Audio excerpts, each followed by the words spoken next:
صل على سيدنا ومولانا محمد صاحب التاج والمعراج والبراق والعلم،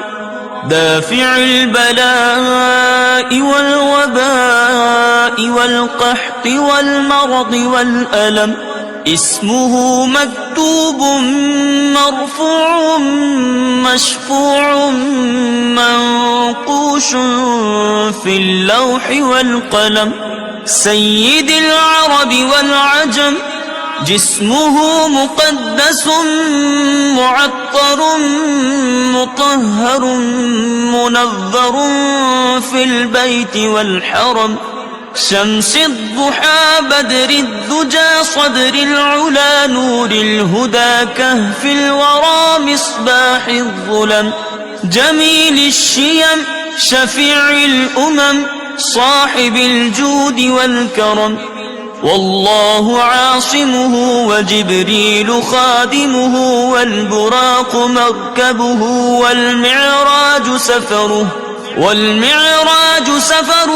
وسدرة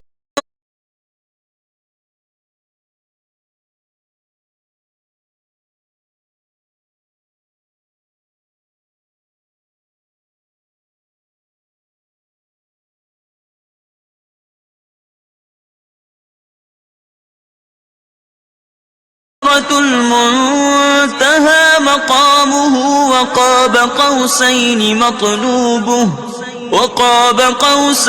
مطلوبه والمطلوب مقصوده والمقصود موجوده، سيد المرسلين خاتم النبيين شفيع المذنبين أنيس الغريبين رحمة للعالمين راحة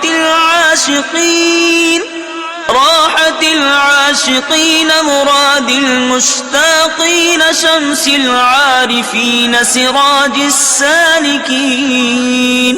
مصباح المقربين محب الفقراء والغرباء والمساكين، سيد الثقلين نبي الحرمين إمام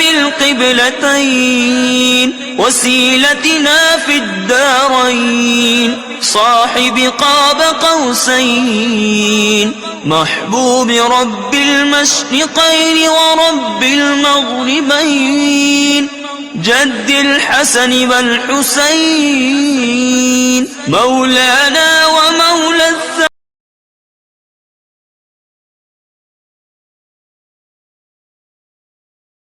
الثقلين، أبي القاسم محمد بن عبد الله، نور